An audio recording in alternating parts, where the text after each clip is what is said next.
कि धर्मदास जी अपनी वो अटकल युक्त ज्ञान को सुना रहा है कि कहता है कि नरसी नाम के जो नरसिम्हा नाम के सेठ थे वो भी भगवान पत्थर की मूर्ति का आगे डांस करते थे, नाचते थे, रोते थे, उसकी पूजा करते थे और परमात्मा ने उसकी हुंडी झाली और उसका भात भरा। तो तुम इनको पत्थर मत कह जिंदा। धर्मदास कहता है ये तो भगवान न पड़े हैं, पत्थर पत्थर नहीं है। तो पुण्यात्माओं परमात्मा ने फिर उसको ये तत्व ज्ञान समझाया, बेटा ना तो उस पत्थर के भगवान ने नरसी की उंडी जाली, ठीक है नरसी जी श्री कृष्ण पुजारी थे, लेकिन वह हुंडी भी कबीर परमात्मा ने ही ली थी, उसकी पूरी की थी। लेकिन वो ये सोचता है जो जिस भी इष्ट का पुजारी है कि मेरे इसी भगवान ने मेरे ये काम किया है। परमात्मा कहते हैं पिछले ही पुण्य से होते हैं पूर्ण हंस मुराद, के पिछले ही जो साधना पुण्य तूने किया हुआ उससे ही तेरी पूर्ण मुराद हो रही है। जब तक तू भविष्य की साधना ठीक नहीं कर रहा तब तक तेरे पूर्व जन्म की कमाई से ही तेरे काम हो रहे हैं। जैसे ये दास पहले हनुमान पुजारी था, श्री कृष्ण जी का पुजारी था, बाबा श्याम जी की पूजा परंपरागत थी और भगवान शंकर की भी पूजा व साजली पूजा तो करते ही थे। और जो भी कोई घर में सुख होता था, जैसे पास हो जाते थे कक्षा में तो जय हो बाबा श्याम जी की, जय हो भगवान कृष्ण जी की, जय हो शिव जी महाराज की, भगवान विष्णु की जय हो। उनके गुण गाया करते थे कि इन्होंने हमें पास कर दिया।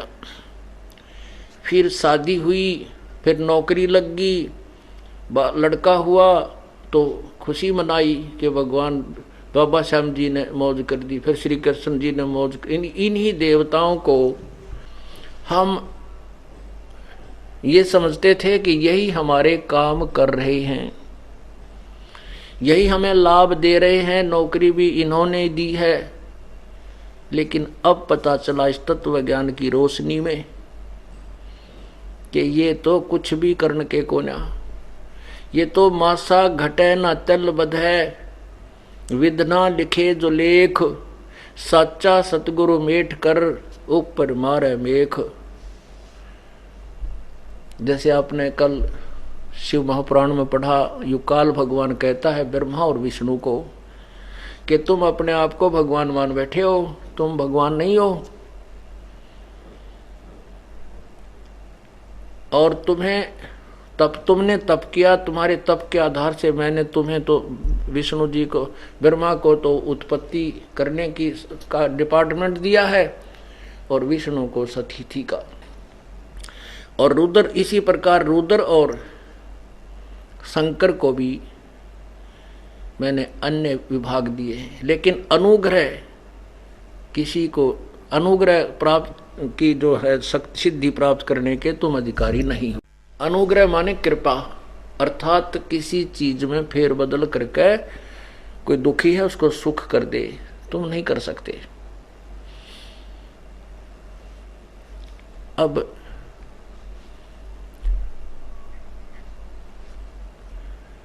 वो परमात्मा, आप विचार कीजिए, ये काल उन पुण्यात्माओं का दुरुपयोग करता है जो कभी परमेश्वर के चरणों में रहे हैं और वो उस समय सतभक्ति करते थे और किसी कारण से परमात्मा से दूर चले गए, पार नहीं हो पाए।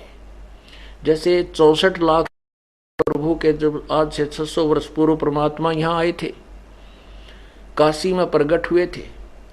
अब उस समय उन्होंने एक लीला की थी जिस कारण से सभी उनसे दूर हट गए थे।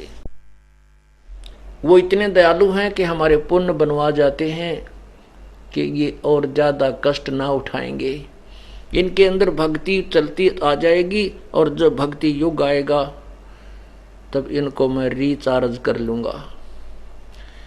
अब आपको एक श्वास का सिमरण जो सतनाम दिया जाता है उसकी बहुत कीमत है, उसकी बहुत वैल्यू है। परमात्मा कहते हैं कि सत नाम पालड़े रंग होरी हो, और 14 लोग चढ़ाव राम रंग होरी हो, और तो ना 3 लोक पासंग धरे रंग होरी हो, तो ना तुले तलाया राम रंग होरी हो।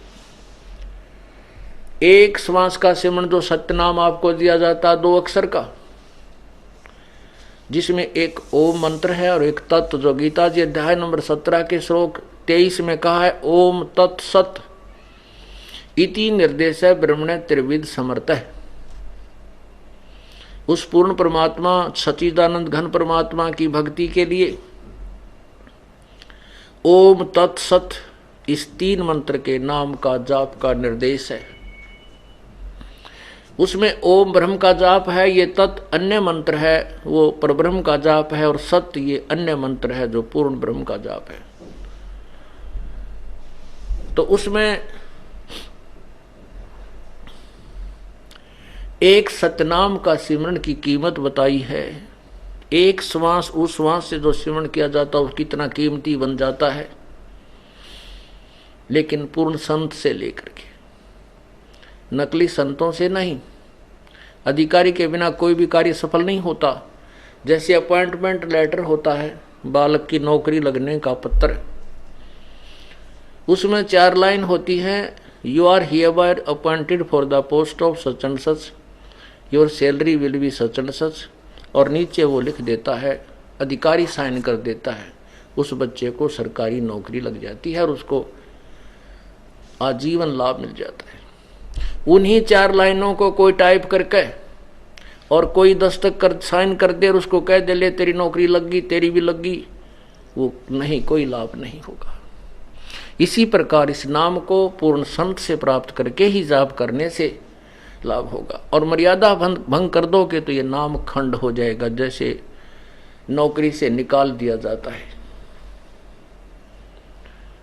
तो ऐसी साधनाएं आप जी कितना सुमन करते हो?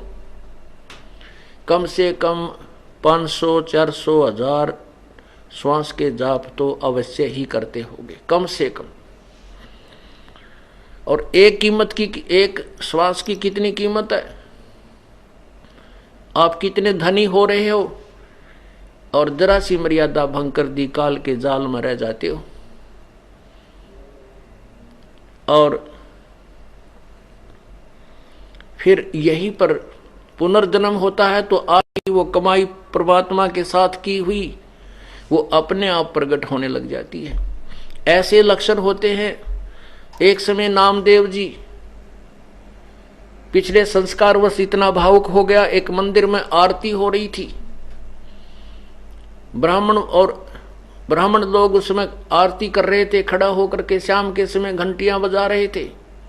नामदेव जी वहां से घूम आ रहे थे किसी कामवश, इतने आत्म विभोर हो गए, अपने हाथों के जूते उठा करके ऐसे घंटियां बजाते हुए, और उन पंडितों के अंदर उस 20-30 जो पंडित जी खड़े थे उनके अंदर चले गए और मूर्ति के मंदिर के गेट के सामने जाकर खड़े हो गए, ऐसे बजा रहे हैं। अब ब्राह्मण पुजारी ने देखा कि ये छोटी जाति वाला, क्योंकि पहले छुआछूत चरम सीमा पर थी, और कैसे आ गया हम ब्राह्मणों के बीच में मंदिर ठाकुर भगवान के दरबार में, और हाथ में जूते लिए हुए। उसकी बाजू पकड़ के पुजारी ने घसीट के मंदिर के पीछे पटक दिया, और वो पड़े पड़े भी ऐसे कर रहा है। परमात्मा ने क्या किया कि मंदिर का मुंह उस भगत की तरफ कर दिया, नामदेव की तरफ, और पंडित जी पिछली तरफ घंटी पीट रहे हैं।